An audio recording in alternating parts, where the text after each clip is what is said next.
This city has always been home to me, from playing in the streets and, nurturing me and teaching me how to be the man I am standing before you. So, one of these issues that I care about is resolving the gun violence issue.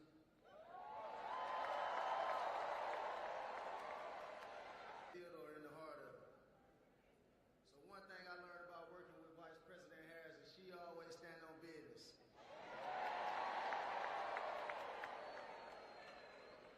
From inviting me, what's up, Mom?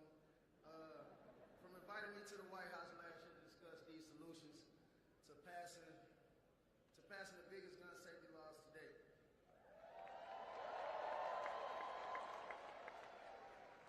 So it's only right in the birthplace of the culture. It's also the same place to launch the first African-American woman to run for president.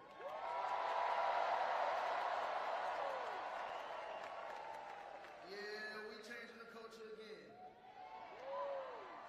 So if you never voted before, make sure you get out and vote right now because it's the real one. And in the words of my brother Takeoff, let me get a Kamala. I'm going to hand it over to Tyler Green. Let him talk about his vote and introduce the next president of the United States of America. Yes, sir!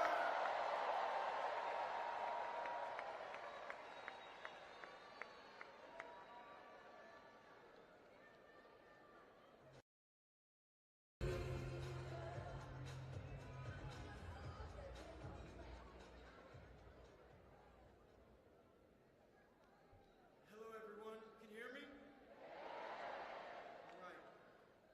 My name is Tyler Green,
board to let Donald Trump and J.D. Vance enact their extreme Project 2025 agenda on our communities and send us to the past.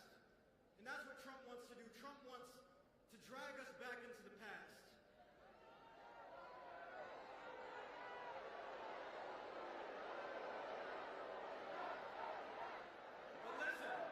But just listen.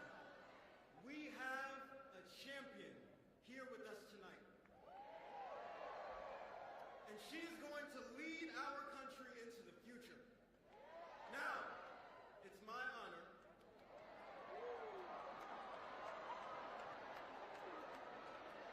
to introduce the next President of the United States.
different plan in mind.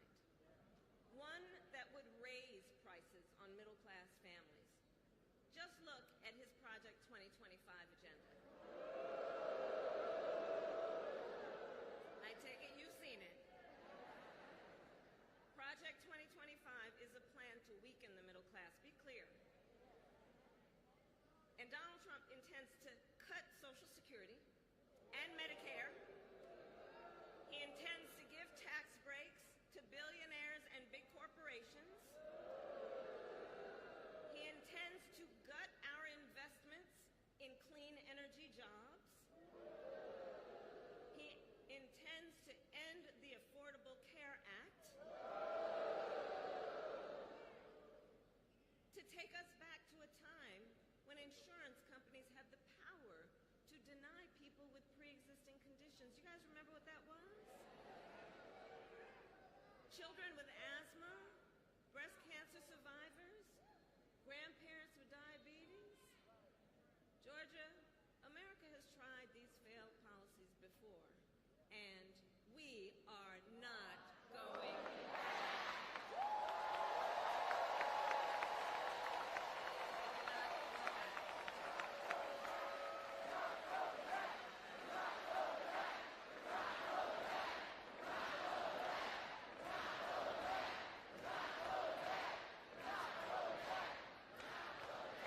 And we are not going back because ours is a fight for the future.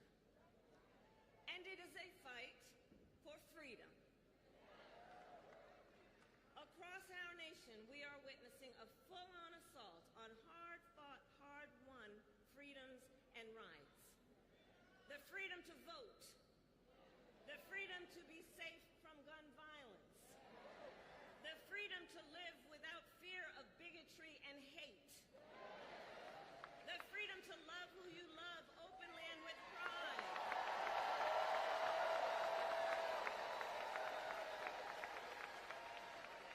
the freedom to learn and acknowledge our true and full history.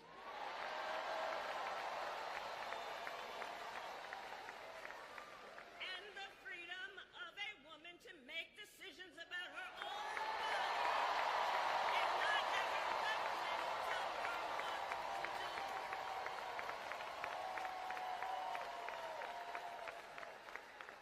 Ours is a fight for the future and for freedom. And I don't have to tell folks in Atlanta that generations of Americans before us led the fight for freedom. And now, the baton is in our hands.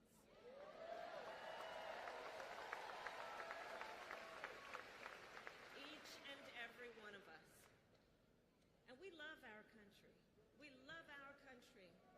And I believe it is the highest form of patriotism to fight for the ideals of our country.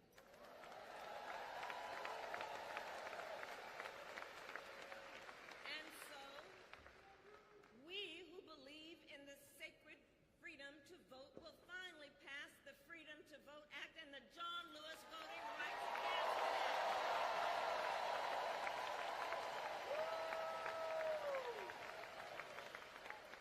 We who believe in the freedom to live safe from gun violence will finally pass universal background checks, red flag laws, and an assault weapons ban.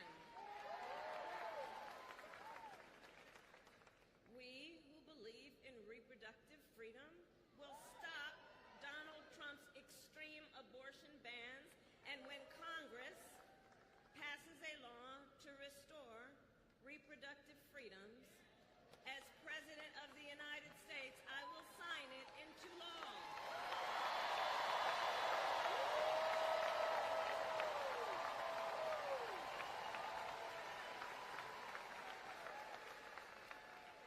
So November 5th is in 98 days.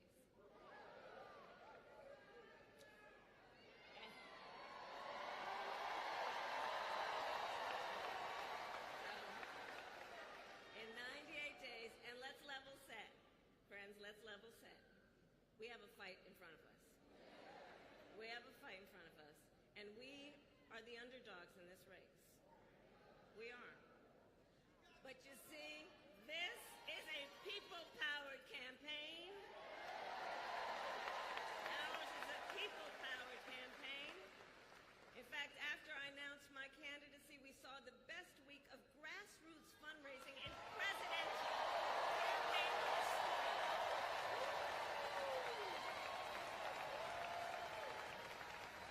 And if you go to KamalaHarris.com, you can help us build on that success. So the momentum in this race is shifting. And there are signs that Donald Trump is feeling it. You may have noticed. So last week, you may have seen, he pulled out of the debate in September he had previously agreed to.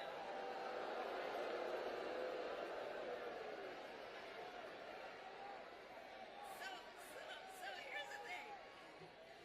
Here's the funny thing about that. So he won't debate, but he and his running mate sure seem to have a lot to say about me. And by the way, don't you find some of their stuff to just be plain weird?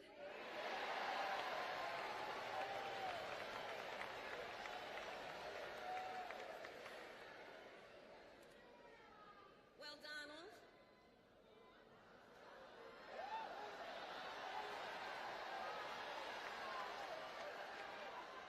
I do hope you'll reconsider to meet me on the debate stage.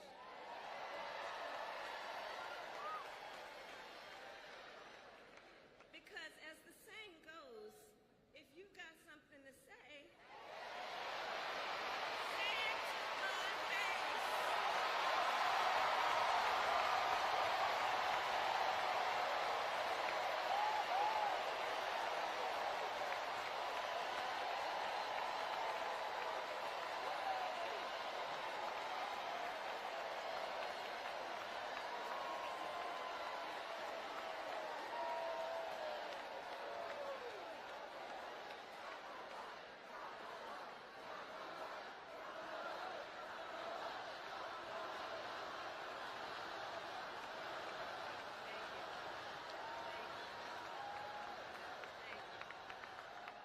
So Georgia, in the next 98 days, we have our work cut out for us.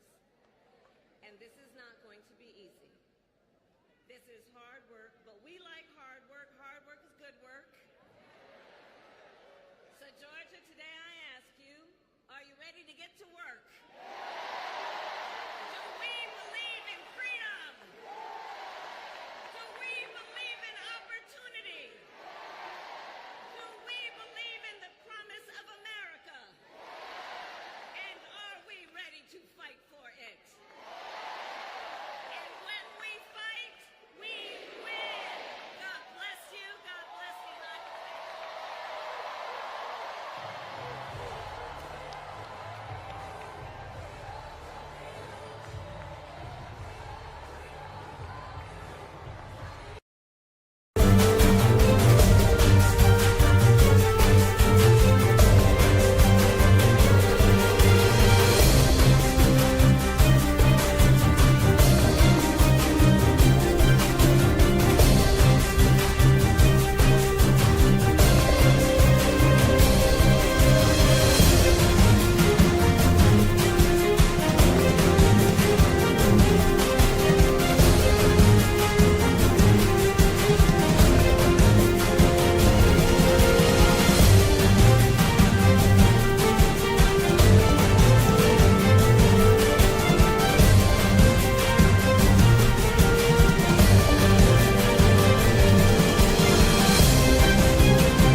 Republican hopeful Donald Trump sat down for an interview with Elon Musk. Although there were some technical glitches before the interview started, but later Donald Trump had a lot to say. Donald Trump said that we have very bad people in our government and that they are more dangerous than Russia and China, and said the biggest threat for America is nuclear war and not climate crisis or oceans rising. Donald Trump blamed stupid Biden for what he said was a dangerous situation that America was in. The U.S. presidential elections are just a few months away, but the election session is already getting heated. In a recent interview with Elon Musk, Republican candidate Donald Trump said that there are some really bad people in the current U.S. government, and the Joe Biden-led government has failed to control the ongoing war between Russia and Ukraine. Trump further mentions that currently the biggest threat is nuclear war because there are 5 countries now that have significant nuclear power. He also emphasized having a similar Iron Dome protection like the one Israel has. Danger with him because of me. You know, I always say that we have enemies on the outside and we have enemies on the inside. We have some really bad people in our government and people that are, and controlling of the people. I mean, I'd mention names, but I really don't want to give them the credit. But we have some really bad, and I say they're more dangerous than Russia and China. If you have a smart president, a president that gets it, we are not in danger from those countries because they need us and they need our help. I mean, we forced Obama, if you think about it, Obama and Biden, and Bush to a certain extent, in all fairness, forced Russia and China together. And if you're a history student, the first thing you learn is you cannot let Russia and China align. But then they also got, if you take a look, Iran, and they have North Korea. That's, you know, they call it the axis of evil. In the old days, you had the axis of evil. Here we have a modern day axis of evil. These are powerful countries, very heavy nuclear, which is the biggest threat. Yeah. You know, the biggest threat is not global warming, where the ocean's going to rise 1/8 of an inch over the next 400 years. And you'll have more oceanfront property, right? The biggest threat is not that. The biggest threat is nuclear warming, because we have 5 countries now that have significant nuclear power, and we have to not allow anything to happen with stupid people like Biden.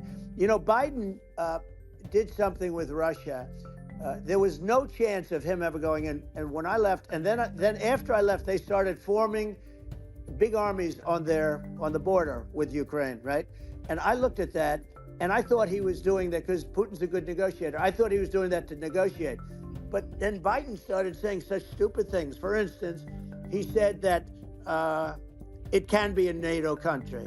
Now, Russia, for as long as there's been NATO, has said we're never going to agree to that. And we go right up front and say that. And we did things and said things through this president with a low IQ, very low IQ. He had a low IQ 30 years ago, by the way, but now he might not even have a IQ at all. There's nothing on the board that goes this low. He said things that were so stupid that war had zero chance of happening if I were there. Zero chance. He was saying everything the opposite. Everything the opposite. And it's so sad because many more people have been killed in Ukraine than you read about. You don't read about how bloody it is and how disastrous. Sure. Hey, look, just in the 2 armies, you lost 500,000 people. And United States from 100%. Other countries. And one of the things we're going to do is we're going to build an Iron Dome over us. Israel has it. We're going to have the best Iron Dome in the world. We need it, and we're going to make it all in the United States. But we're going to have protection, because it just takes one maniac to start something. We're going to have protection, and we're going to have. Why shouldn't we have an Iron Dome? Israel has one. Some other places have one that nobody even knows about, frankly. Donald Trump and Elon Musk also spoke on global security concerns raised by Xi, Kim, and Putin. Trump hailed the leaders of Russia, China, and North Korea, saying that they are all at the top of their games, and the US needs a tough president to deal with them. US business tycoon Elon Musk hosted Donald Trump for an interview. And in that engaging interview, which lasted just over 2 hours on X, Musk asked Trump about the threat looming over the world due to the current geopolitical situation and security concerns created by some global leaders like Xi Jinping, Vladimir Putin, and Kim Jong-un. To this, Donald Trump said global leaders like Vladimir Putin, Kim Jong-un, top of their game and would not be able to believe themselves when they see Sleepy Joe or Kamala Harris. Donald Trump says the US has more dangerous enemies than Russia or China. He says you can never let Russia and China align as the biggest threat is nuclear warming. Meanwhile, Trump also gave insights about his friendship with Putin. To the security of the world. So I had a good relationship with Putin, despite the Russia hoax that lasted for over 2 years. Just a hoax created by Hillary Clinton and Adam Shifty Schiff, some just bad people, just sick people, frankly. I mean, Schiff is a sick person. He's going to end up probably being a senator. It's hard to believe. The whole thing is hard to believe. But, they put our country in danger with that stuff, too. They actually, when they make up stories, and you have to fight your way out of it for a long time. But I know Putin very well. I got along with him very well. He respected me, and it's just one of those things. And we would talk a lot about Ukraine. It was the apple of his eye. But I said, don't ever do it. Don't ever do it. I shut down Nord Stream 2. That was the big oil pipeline, the biggest pipeline in the world going all over Europe. I shut it down. Biden came, and then they say, I loved Russia. I was a friend of Putin, and I loved Russia. No. He actually said to me one time, he said, if you're my friend, I'd hate to see you as an enemy. I shut down his pipeline, the biggest pipeline. They were looking at that to fund. And this pathetic president gets in there. And the first thing he did, one of the early things he did is he shut down Keystone XL pipeline, which is our pipeline that would have employed 48,000 people, pipeline workers, shuts it down. That was, a massive job that Obama refused to allow. Yeah. I allowed it in my first week because it was jobs and it moved oil. And by the way, in a much more environmentally friendly way. It's underground. It's not a truck that catches on fire or a train that catches on fire. But think of it. He shut down the XL pipeline, the Keystone XL pipeline. Yeah. He shuts that down and he approves the Russian pipeline. Yeah, it doesn't make any Right? sense. It's inconsistent. Certainly, but I mean, I think it's just worth emphasizing, to listeners, the immense importance of whether the United States president is intimidating or not intimidating, and how much that matters to global security, because there's some real tough characters out there, and if they don't think the American president is tough, they will do what they want to do. I know every one of them. And that puts the whole world in danger. Elon, I know every one of them, and I know them well. I know Putin, Yeah. I know President Xi, I know Kim Jong-un of North Korea. I know every one of them. And let me tell you, people will say, oh, this is terrible. He said, I'm not saying anything good or bad. They're at the top of their game. They're tough, they're smart, they're vicious, and they're going to protect their country, whether they love their country. They probably do. It's just a different form of love, but they're going to protect their country. But these are tough people at the top of their game. And when they see a Kamala or when they see Biden, Sleepy Joe, they can't even believe it. They can't believe this happened. All the stuff that you're seeing now, all the horror that look at Israel, they're all waiting for an attack from Iran. Donald Trump also slammed Biden and Harris for letting record number of illegal immigrants enter US. He said that Venezuela's crime rate is 72% down because Biden's government is taking in their criminals like rapists, drug smugglers, and murderers. He said these migrant criminals, as he calls them, they are making the criminals in America look very nice. Donald Trump raised the issue of illegal immigrants in America during an interview with Elon Musk on X. Trump and Musk spoke about the illegal immigration issues in the US. Donald Trump has slammed the Joe Biden and Kamala Harris-led administration for letting a record number of illegal immigrants enter the US. Trump took the direct shot at Harris, said, "Where has Kamala Harris been for 3.5 years?" over the illegal immigration and open border issue. Trump also praised the Venezuelan government for preventing illegal immigrant-related crime. And our police are so good, but they're not allowed to do their job. But I have to tell you, Elon, I hate to say it because it's such a downer to say it. I hate to say it. I hate it. But you have a lot of people that just shouldn't be. I think it's a much bigger number than you think. They're allowing, again, they're allowing people from their jails. And if you were running one of these countries where they're coming from, you would have had all of them.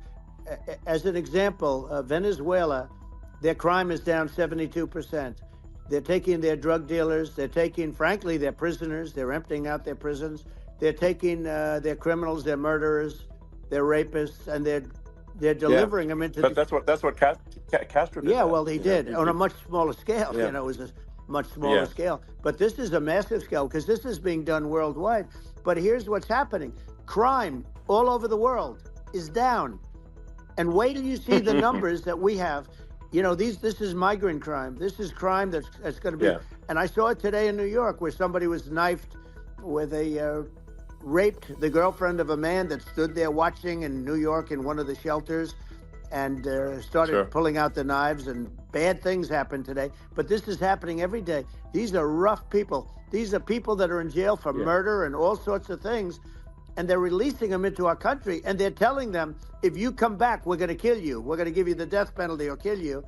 So they don't want to come back. But these are rough people. Yeah. These are criminals that make our criminals look like nice people. While speaking on Kamala Harris, Donald Trump said that anyone who votes for her needs to have their head examined. Listen to Republican presidential nominee Donald Trump in an interview with Elon Musk. Trump took a jab at Vice President Kamala Harris. Donald Trump stated that, if you vote for her, you ought to have your head examined, referring to Kamala Harris. He criticized her running mate's policies, including tampons in boys' bathrooms, and expressed concern about U.S. security under a Democratic administration. Trump also discussed his views on U.S. trade deficits and NATO contributions, highlighting what he sees as unfair burdens on the United States. I think it's highly disrespectful. And I say, if you're a Jewish person, or if you believe in Israel, if you're a person that, you know, is very pro-Israel, if you vote for her, it's worse than Biden. And Biden was bad. But if you vote for her, you ought to have your head examined. And you see tonight, I mean, as we're doing this, I'm seeing reports coming that they expect an attack tonight or tomorrow from hundreds and maybe thousands of rockets. You know, their Iron Dome, as they call it, as we all call it, but their shield that they build, that can be swamped. We'll use the term that's appropriate, swamped. But they swamp it by shooting enough missiles. You know this better than anybody. By shooting enough missiles, they can't defend themselves. You know, they just obliterate the whole place. And that's what some people think they're looking to do. And we have no leadership. There's no respect for the United States of America with these people. And I'm telling you, she'll be worse than him, because she's a believer in being radical left, and he wasn't. I think you're right. I mean, you really, it's important for the public that may be listening to this to look at Kamala's track record, you know, before the last month, and say, is that a track record you agree with? And I think if you're an independent moderate, you definitely would not agree with it, because it is her behavior has been far left. And we're seeing just an overnight propaganda attempt to rewrite history and make it sound like Kamala's moderate when she, in fact, is not moderate. Well, her running mate approved, signed into legislation, tampons in boys' bathrooms, okay? Now, that's all I have to hear. Tampons in boys' bathrooms. And that means she believes in that, too. I mean, she picked this guy because he was the closest to her. A lot of people thought she'd pick sort of the opposite. But she picked an anti-Israel, radical left person. But she is far worse, they say, than Bernie Sanders. If we have her as a president, if we have a Democrat at this moment as a president, I don't think our country can survive. I think it's a massive. I think we're in massive trouble, frankly, with the Kamala administration, and that's my honest opinion. And I think really it's essential that you win for the good of the country for this election, and I'm just stating my opinion. Now, you know, you may have seen this, but I got a letter from the EU Commission saying you know, to not have disinformation on during this discussion that we're having, and you know, there's a lot of attempts to do censorship and to force censorship, even on Americans from other countries. And, you know, what do you think about that? Well, I know the European Union very well. They take great advantage of the United States in trade, as you know. We, through a different forum, NATO, we protect them. And yet, if you build a car in the United States, you can't sell it in Europe. You just can't sell it. It's impossible.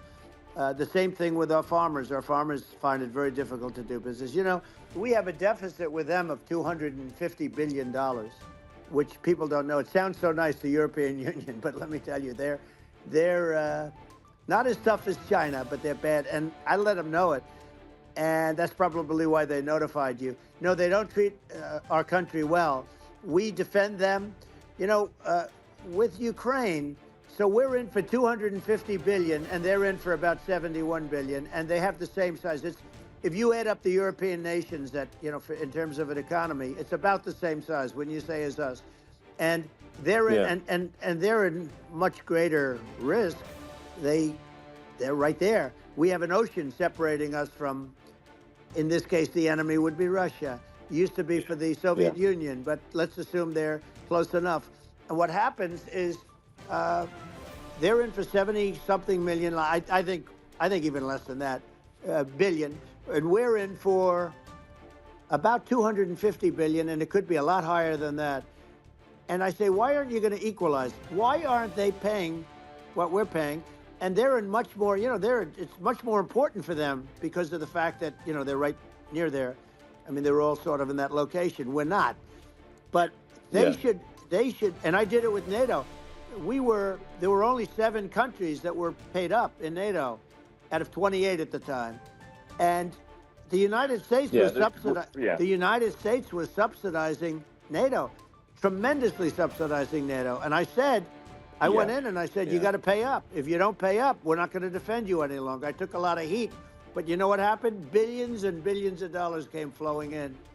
And you know. I think a lot of the public isn't aware of the fact that the United States pays a disproportionate share of the NATO expenses. And then we get taken advantage of on trade. So think about it.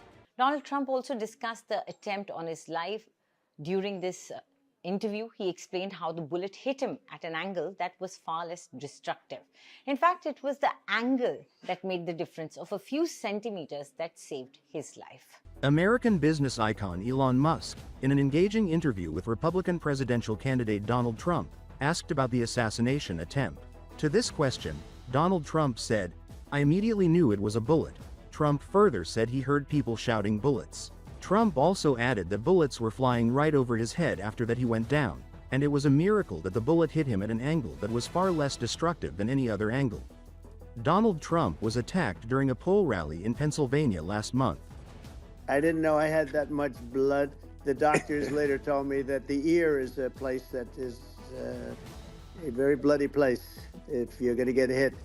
But in this case, it was probably the best alternative you could even think about, because it went at the right angle, and you know, it was a hard hit. It was very, I guess you would say surreal, but it wasn't surreal. You know, I was telling somebody, you have instances like this, or like a lot less than this, where you feel it's a surreal situation, and I never felt that way. I knew immediately that it was a bullet.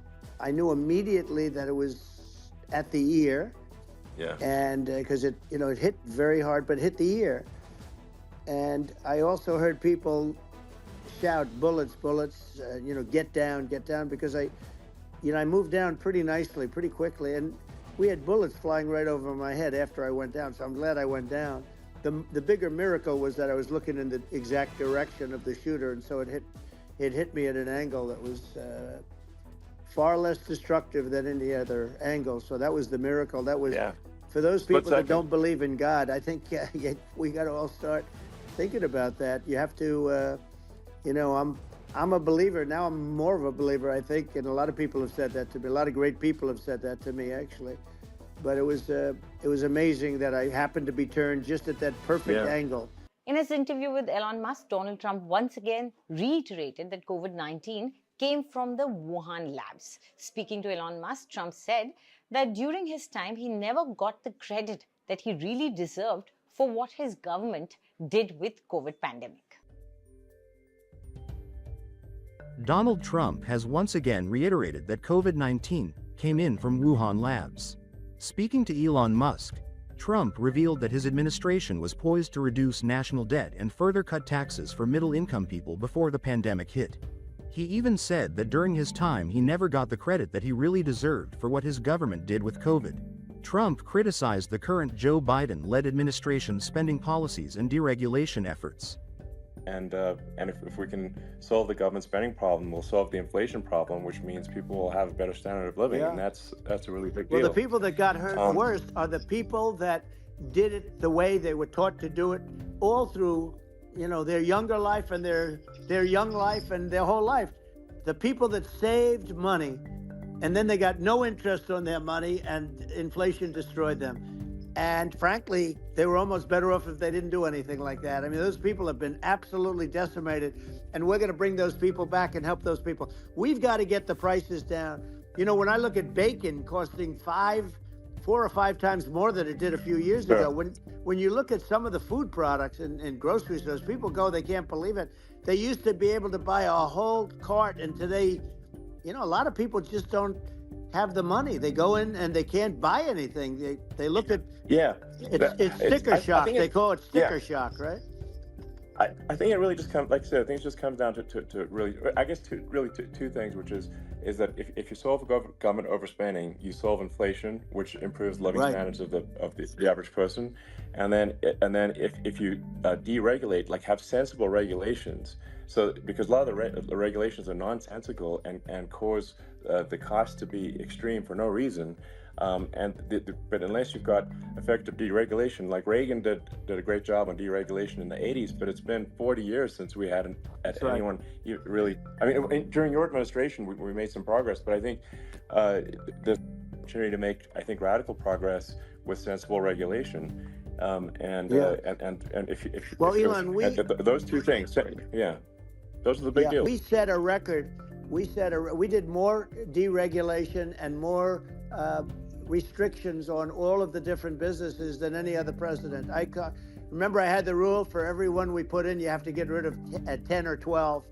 And we did radical cuts on all of that. And a lot of that's being put back by this administration.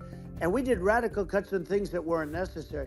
But we were all set. We had the best economy ever maybe in the world. And then what happened is COVID came in, and we had to focus on that, and nobody knew what it was. And I always say I got good marks on economy, good marks on military. We knocked out ISIS. We did so many different things. We rebuilt.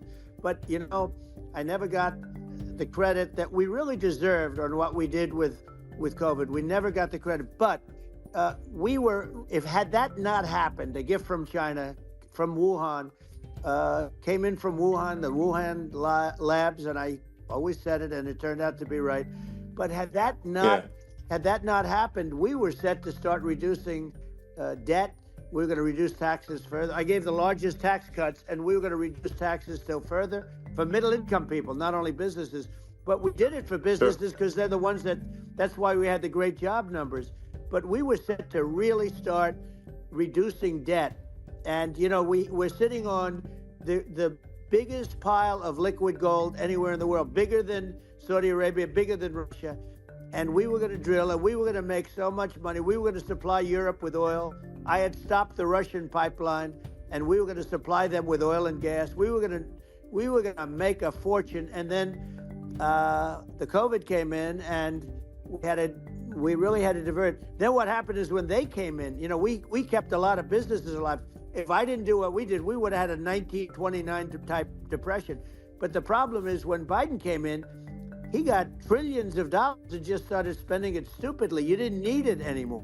We got over that bad period where everybody was dying and feeling, it was just not a good period. Interestingly, during his administration, many more people died during his administration of COVID than during my administration, and we really got the brunt of it.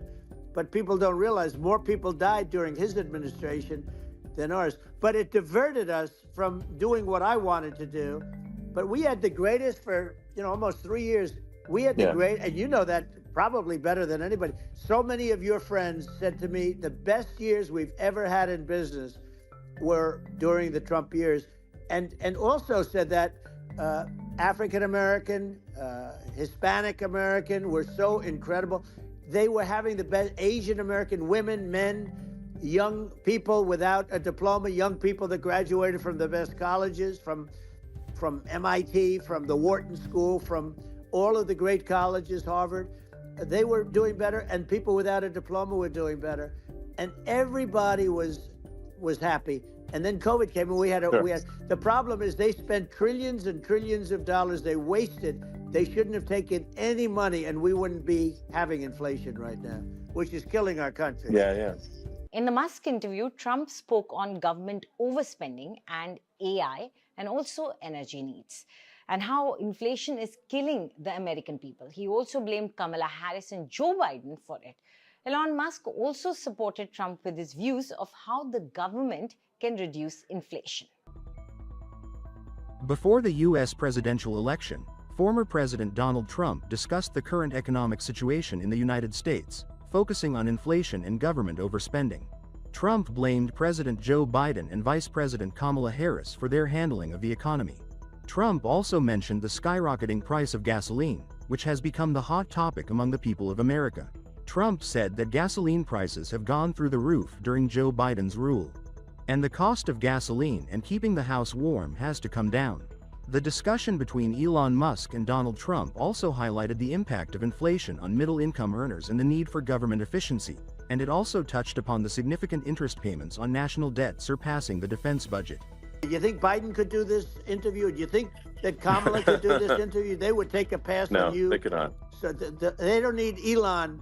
They don't need Elon screaming out questions. It's pretty sad when you think that somebody that does this for a living can't answer a question or is afraid to do an interview. And in her case, with a very friendly interview, she's got all friendly interviewers. It's pretty Yes, sad. absolutely. But the big thing now is the economy, Elon. Yeah. And as much as I mean, I view nuclear as the single most important thing, but a lot of people don't understand that. But it doesn't have to. If I understand it, that's all you need, because if I was president, you're not going to have that kind of a problem. But the thing that they really is making them angry is what Kamala and Biden have allowed to happen to the economy. It's a disaster with inflation. The inflation, it doesn't matter what you make. The inflation is eating you alive. If you're a worker or if you're just a middle-income person, you can't afford. 4 years ago, 5 years ago, people were saving a lot of money. Today, they're using all their money and borrowing money just to live. It's a horrible thing that's happening, and we'll end that quickly. Well, I think a lot of people just don't understand where inflation comes from. Inflation comes from government overspending, because the checks never bounce when it's written by the government. So if the government spends far more than it brings in, that increases the money supply, and if the money supply increases faster than the rate of goods and services, that's inflation.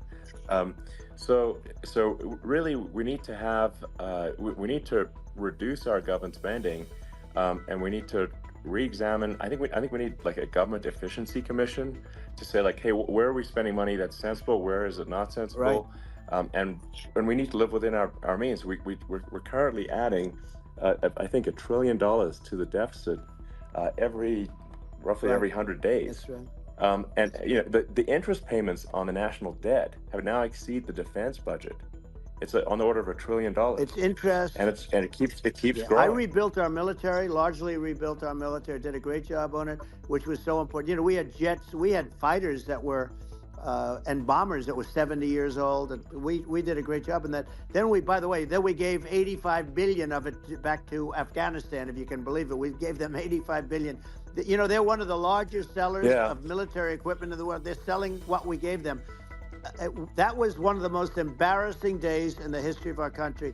But if you think about, let's go back to the economy. We have to bring energy prices down. Energy started at the price of gasoline. Now, your cars don't require too much gasoline, so you have a good, and you do